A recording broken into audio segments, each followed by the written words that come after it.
Welcome to this problem walkthrough. Today, we'll explore problem number 2200, find all k-distant indices in an array. This problem challenges us to identify indices within an array that meet specific distance constraints. In this session, we'll break down the problem, explore potential approaches, and analyze their performance. Let's dive in. In this problem, you're given a zero-indexed integer array called nums and two integers, key and k. Your task is to identify all the k-distant indices in the array. An index I is considered a k-distant index if there exists at least one index j within the range from max 0 I k to min and 1 I plus k inclusive, where the value at nums j is equal to the key. Essentially, you're checking if the index I is within a distance of k from any occurrence of the key in the array. Once you've identified all such indices, you'll need to return them as a list sorted in increasing order. For the input format, the array nums has a length between 1 and 1000, and its elements are integers between 1 and 100. The key and k values also fall within specific ranges, with k being no larger than the length of nums. The output will be a sorted list of integers representing the k-distant indices. Let's look at the first example to better understand the problem. Here, the input array nums is 3, 4, 9, 1, 3, 9, 5, the key is 9, and k is 2. This means we're checking every index to see if it's within a distance of 2 from any occurrence of the key, which is 9. For index 1, the value at index 2 is 9, so index 1 is included. Similarly, for index 2, the value at index 2 itself is 9, so it's also included. The same logic applies for indices 3, 4, 5, and 6, as they all fall within a distance of 2 from an occurrence of the key.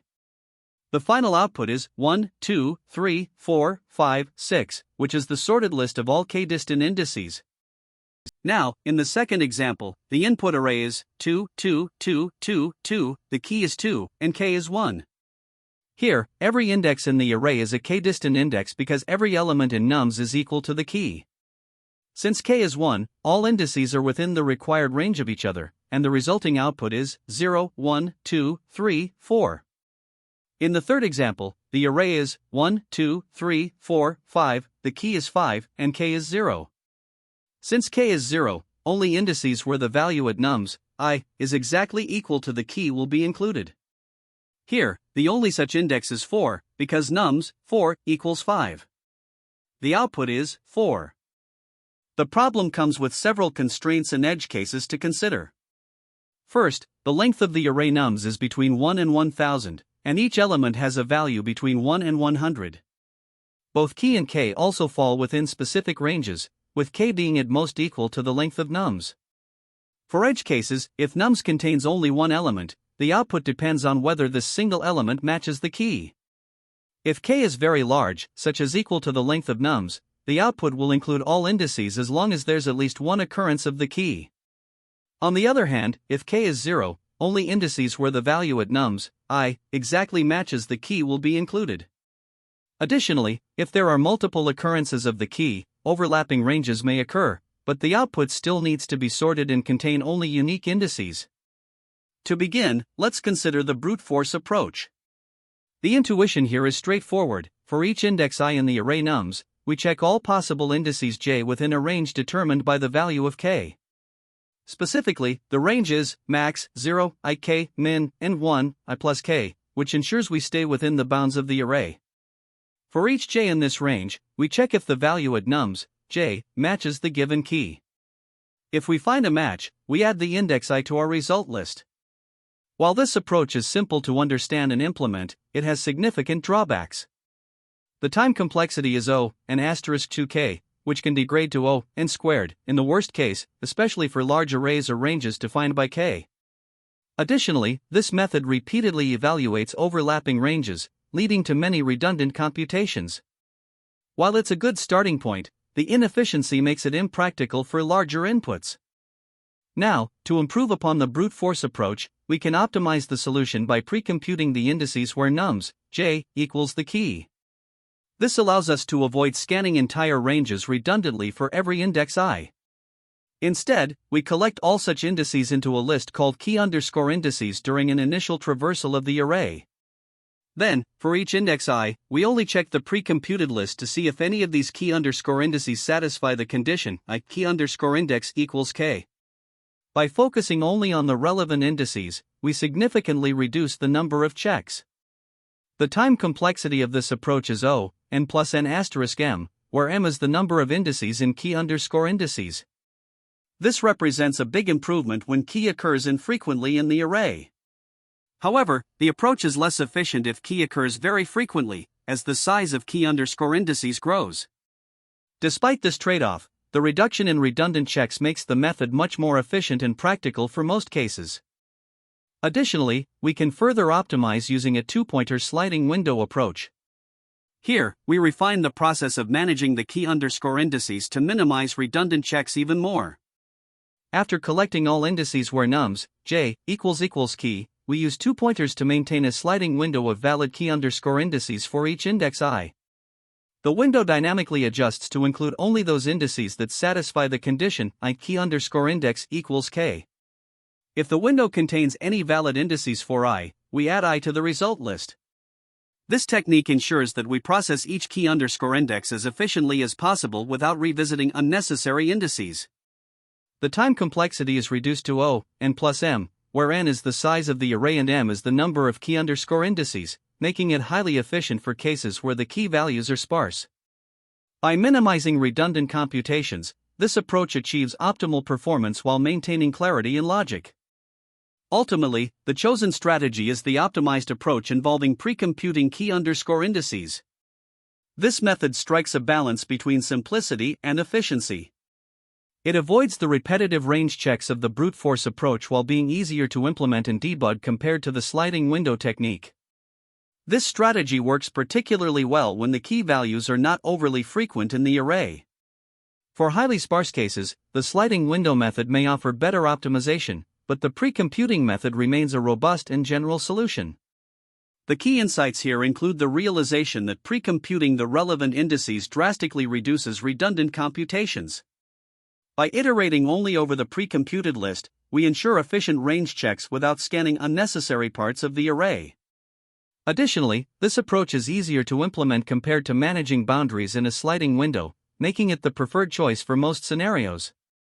This balance of performance and simplicity is what makes it the ideal strategy for solving the problem. To solve this problem, we are given an array nums, a specific integer key, and an integer k that defines the range of indices we need to check. The goal is to find all indices I in the array such that there exists at least one index j within the range, max, 0, I k, min, and 1, I plus k, where the value at nums, j, is equal to the key. These indices should be returned in ascending order. One way to approach this is through a brute force solution. The intuition behind this approach is straightforward. For each index I, we check all possible indices j within the specified range. If we find any j where nums, j, equals the key, we include the index I in our result. The steps are simple. We initialize an empty list to store the valid indices, iterate through the array, calculate the range of indices to check for each I, and then verify if any value in that range matches the key. If it does, we add the current index I to the result list. Once the range of indices, max, 0, I k, min, and 1, I plus k, for a given I is calculated, we check each index j within that range. If we find that nums, j, equals the key, then we append the index I to our result list and exit the inner loop early. This early exit saves computation time since we only need one valid j to confirm the inclusion of I. After processing all possible indices I in the array, the result list is returned. The pseudocode for the brute force approach starts by initializing an empty list called result. Then, for each index I in the array, we calculate the start and end of the range to check, ensuring we stay within bounds using the max and min functions. Within this range, we iterate through each j and check if nums, j, equals the key. If it does, we add I to the result and break out of the loop. Finally, we return the result list. This method relies on carefully managing the range of indices we check and avoiding redundant calculations by breaking early when a match is found. Breaking out of the inner loop as soon as we find a match for nums, j, equals key is one of the most important optimizations in this brute force approach. It prevents unnecessary checks and ensures we only process what is absolutely necessary. However, the time complexity of this brute force solution is O, n asterisk k, where n is the size of the array, and k is the maximum number of indices we check for each I. This complexity arises because, for each index I, we potentially iterate through up to 2k plus 1 indices. In terms of data structures, the input array nums is used to store the data we're processing, while the dynamically updated list result serves as our output list of valid indices in ascending order. Additionally, we can consider potential optimizations. For instance, by pre-processing the indices of nums where nums, j, == key, we can reduce redundant checks. This pre-processing allows us to directly determine which indices I fall within the valid range for these pre-computed positions, saving computation time. When addressing edge cases, there are several scenarios to consider. If the input array nums is empty, the output should naturally be an empty list since there are no indices to process. If k is larger than the size of the array, the range, I plus k, effectively covers the entire array for each I, so we need to handle this gracefully without going out of bounds. Another important case is when the key is not present in nums. In this situation, no indices will meet the condition, and the result will also be an empty list. Conversely, if all elements in nums are equal to the key, then every index will satisfy the condition, and the result will include all indices in the array. For example, consider the input nums equals 1, 2, 3, 4, 5, key equals 3, and k equals 2. For each index I, we calculate the range to check and look for the key within that range. At I equals 2, the key is found at index 2, so we include I equals 2 in the result. Similarly, indices I equals 3 and I equals 4 also satisfy the condition because the key is within their respective ranges. The final output in this case is 2, 3, 4. This implementation solves the problem of finding all k-distant indices in an array efficiently. The function find k-distant indices accepts three parameters: nums, the input array, key, the target value, and k, the distance parameter. Line-by-line explanation. 1. First, we calculate the length of the input array nums and initialize an empty set result to store the unique indices satisfying the conditions. 2. We identify all indices j where nums, j, equals the key. This is achieved using a list comprehension, which iterates over all indices and checks if the value at the index matches the key. 3. For each j in the key underscore indices list, we calculate the range of indices, max, 0, j k, min, in 1, j plus k, that could potentially satisfy the condition. The max and min ensure that the indices remain within valid bounds of the array. For, within this range, we iterate through all indices I and add them to the result set. Using a set ensures that duplicate indices are automatically removed. 5. Finally, we return the sorted list of indices in ascending order, as required by the problem statement. This approach ensures that every valid k-distant index is considered while maintaining efficiency. The sorting step at the end guarantees that the result is ordered correctly. The algorithm handles edge cases, such as when no indices match the key or when k is larger than the array size, by leveraging the bounds checks and the use of a set to prevent redundant additions.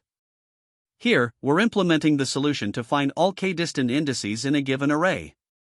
First, we import the necessary Java utilities, including set, list, and ArrayList. Then, we define the class solution and the method find k-distant indices that takes three parameters: an integer array nums, an integer key, and a distance k. Inside the method, we start by initializing the length of the array, n, and a hash set called result to store unique indices. The first step is to identify all indices where the value in the array equals the given key. To achieve this, we create a list named key indices and iterate through the array using a loop. Whenever we find an element in nums that matches the key, we add its index to key indices. This ensures we have a list of all the relevant positions in the array that we need to process further. Next, for each index in key indices, we calculate the range of indices that fall within the k distance from that point. Using the math.max function, we determine the starting index, ensuring it doesn't go below 0. Similarly, with math.min, we calculate the ending index, ensuring it doesn't exceed the bounds of the array. Then, for every index within this valid range, we add it to the result set, which helps to automatically handle duplicate indices. Once all the k-distant indices are added to the result set, the next step is to convert this set into a sorted list. We create a new array list from the results set and use the collections.sort method to order the indices in ascending order. Finally, we return this sorted list as the output of the method. By doing so, we ensure that the result meets the problem's requirements, providing a clean and efficient solution to find all k-distant indices in the input array. In this example, we are given an array nums equals 3, 4, 9, 1, 3, 9, 5, a key value of 9, and k equal to 1. The first step is to find all indices where the value in the array equals the key.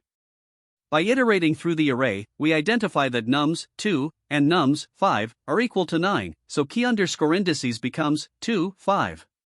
Next, for each of these key indices, we calculate all indices within a k-distance and add them to the result.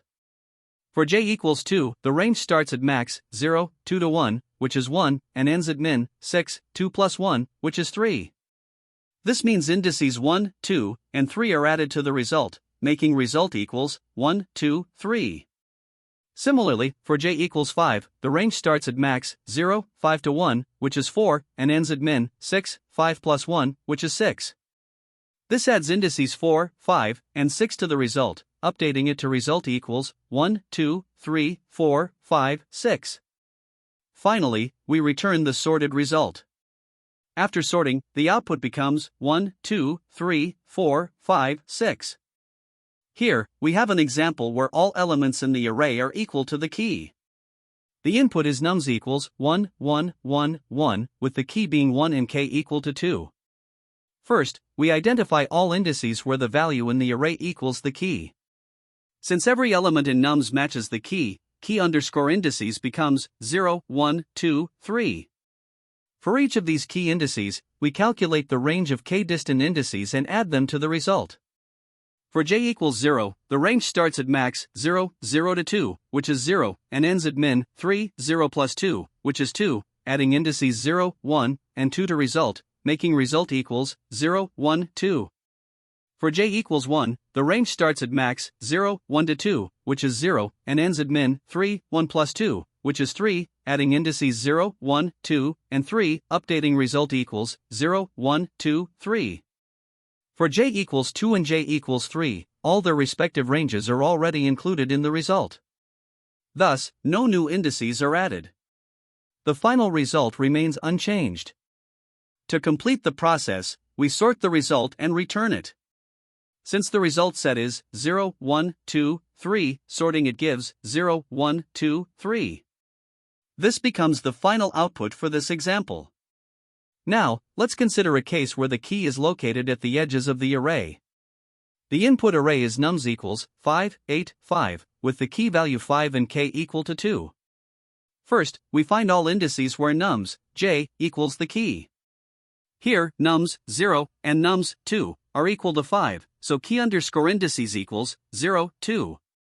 Next, for j equals 0, the range starts at max 0, 0 to 2, which is 0, and ends at min 2, 0 plus 2, which is 2.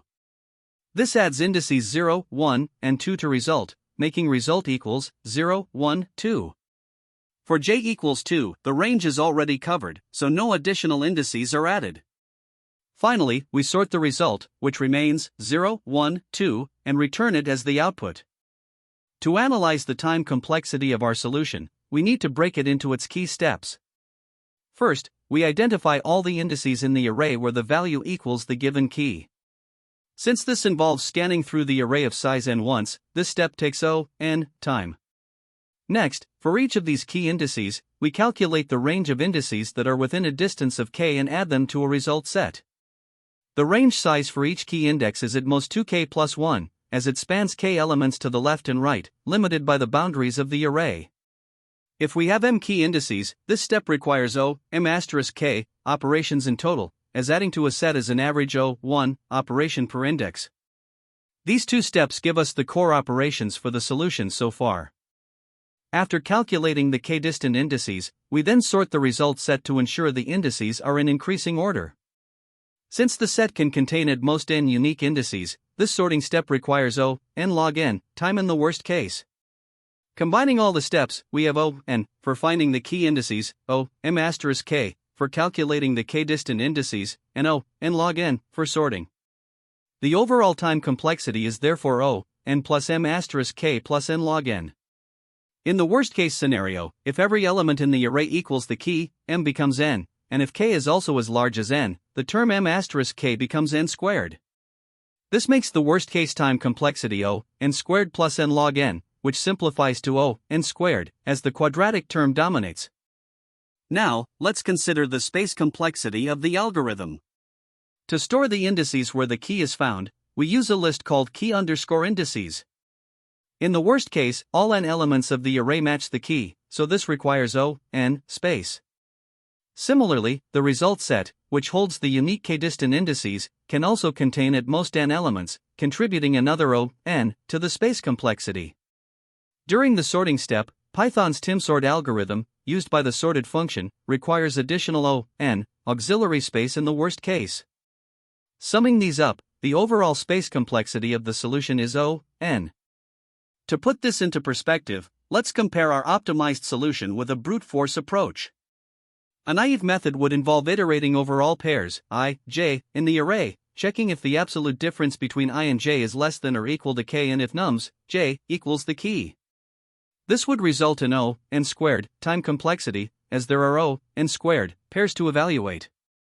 In contrast, the current solution eliminates the need to check all pairs by directly calculating the range of indices around the key elements, achieving the same O, n squared, worst-case time complexity but with significantly reduced constant factors. Additionally, the space complexity is optimized to O, n, making this approach much more practical for larger inputs. Overall, the use of sets to avoid duplicates and the direct computation of ranges are the key factors that make this solution efficient and elegant within the given problem constraints. This problem has several common pitfalls to watch out for. First, boundary conditions are a frequent source of errors. When calculating the range, max, 0, I, k, min, and 1, I plus k, it's easy to overlook edge cases where the indices extend beyond the array boundaries. If you're not careful, this can lead to out-of-bound errors. Second, relying on a brute force approach, where you check all possible pairs, I, j, can be highly inefficient for larger arrays since it results in a time complexity of O, n squared. Instead, you should always look for ways to minimize unnecessary computations. Third, it's important to clearly distinguish between nums, j, and nums, I, when checking if a value equals the key. Mixing up these indices can lead to incorrect results. Additionally, if the array contains multiple occurrences of the key, ensure your solution captures all relevant indices without redundant checks or missing any. Finally, while optimizing time complexity, don't overlook space complexity. Some solutions create extra arrays unnecessarily. Aim for in-place solutions unless additional data structures are explicitly required by the problem. When solving this problem in an interview setting, there are a few insights to keep in mind. Recognize that the core of this problem revolves around sliding window techniques and range-based checks. Identifying these patterns can help you optimize your solution. It's also important to bring up edge cases during your discussion. For example, consider scenarios like arrays with 0 or 1 element, cases where k is larger than the array size, or situations where the key is not present at all in nums. Interviewers often appreciate when candidates think about and articulate these edge cases. Moreover, while a brute force solution might be a good starting point to explain your thought process, interviewers expect you to identify inefficiencies and propose optimizations. Techniques like prefix sums or hash maps can help you reduce runtime and certain variations of the problem. Finally, always clarify problem constraints upfront. Ask about the size of the array, the potential values of k and key, and whether the array is sorted. Misunderstanding these constraints can lead to solutions that are less efficient or outright incorrect. This problem has connections to several related problems on LeetCode, which can help you deepen your understanding of similar concepts. For instance, LeetCode 219 contains duplicate 2, involves checking for duplicates within a specified range, which is conceptually similar to the range-based checks here. Another related problem, LeetCode 325, maximum size subarray sum equals k, focuses on sums within a range, another pattern that overlaps with range-based computations. LeetCode 448, find all numbers disappeared in an array, requires efficient iteration and condition checking, which parallels the need for optimized range evaluations in this problem. Lastly, LeetCode 1208, get equals substrings within budget, is a sliding window variation that also deals with constraints over a specific range. By exploring these problems, you can gain a better grasp of the underlying techniques and apply them across different scenarios. There are also several alternative approaches you can use to solve this problem more efficiently. One effective method is the sliding window technique, which dynamically maintains the range I plus k as you iterate through the array. This eliminates redundant calculations and improves the time complexity to O(n). However, while sliding window is efficient, it can be more challenging to implement and debug, especially for beginners.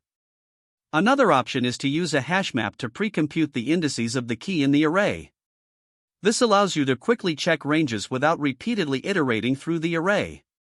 The trade-off here is that it uses extra space O(n), but it can significantly reduce the time spent on redundant checks. Finally, if the array is sorted, you can leverage binary search to locate the nearest occurrences of the key within the range. This method reduces the search complexity per index to O log n, but it's only applicable when the array is already sorted or can be sorted with minimal overhead. Each of these approaches has its pros and cons, so the best choice depends on the specific constraints and requirements of the problem. Great work! In this problem, we tackled how to identify k-distant indices in an array. We summarized the approach, its complexity, and key insights. Remember, practicing problems like these sharpens both problem-solving and optimization skills. Thanks for watching, see you next time. That's the end of this tutorial. I hope you found this explanation helpful for understanding the solution to this LeetCode problem. If you enjoyed this content, please consider subscribing to the channel for more coding tutorials and solutions. Feel free to leave a like if this video helped you, and don't hesitate to comment with any questions you might have. Thanks for watching, and happy coding!